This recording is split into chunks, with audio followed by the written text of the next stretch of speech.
এদিকে কুকথা কাণ্ডের আরও এক তৃণমূল বিধায়কের নিশানায় কেষ্ট। অনুব্রত হয়তো মানসিক সমস্যায় ভুগছেন।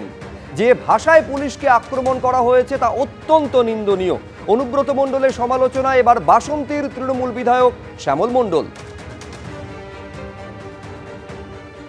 যে ঘটনাটা ঘটেছে, যেভাবে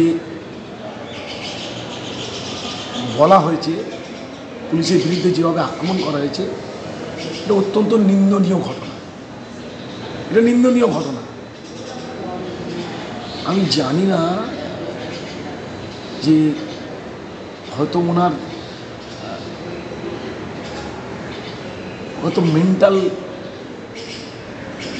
ডিজিজে ভুগছিল। এটা কেন মেন্টাল ডিজিজ? কেন? বয়সজনিত কারণে হতে পারে।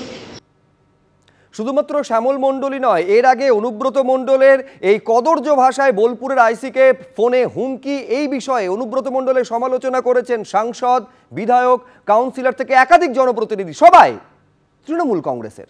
দেখুন, অনুব্রত মণ্ডল যেটা বলেছেন মোটেই সমর্থনযোগ্য না, কারণ সবার বাড়িতে মা, বোন, স্ত্রী, সন্তান রয়েছে। অপ্রত্যাশিত এবং হওয়া উচিত নয়। অপ্রত্যাশিত এবং হওয়া উচিত নয়। উদ্দেশ্যটা তো বোলপুর যেভাবে আমাকে মাথা নিচু করতে বলেছিল তাদের কাছে আমি তা হইনি। বোলপুর যে অন্যায় কাজটা আমাকে দিয়ে করাতে চেয়েছিল আমি সেটা করিনি, সেজন্যই তো এই ব্যাপার। কিন্তু মনে রাখবেন, ধর্মের কল বাতাসে নড়ে, আবার বিনাশকালেও বুদ্ধি নাশ হয়। এই দুটো কথা মাথায় রাখবেন। ধর্মের কল বাতাসে নড়ে, বিনাশকালেও বুদ্ধি নাশ হয়।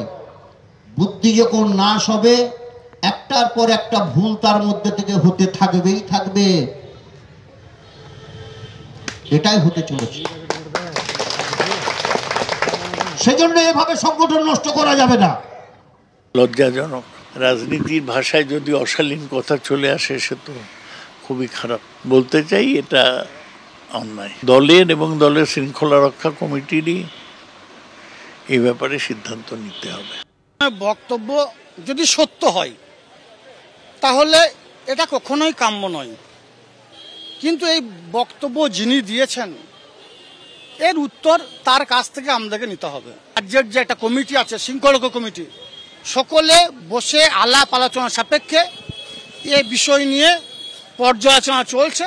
পেলাম একজন ছাত্র নেতা, তার বক্তব্য সামনে এলো, তাকে সঙ্গে সঙ্গে সাসপেন্ড করা হলো, কিন্তু এক্ষেত্রে শুধুমাত্র ক্ষমা চাওয়া। এ বিষয়ে একটাই কথা বলবো, সবটাই রাজ্য থেকে নির্ধারিত হচ্ছে।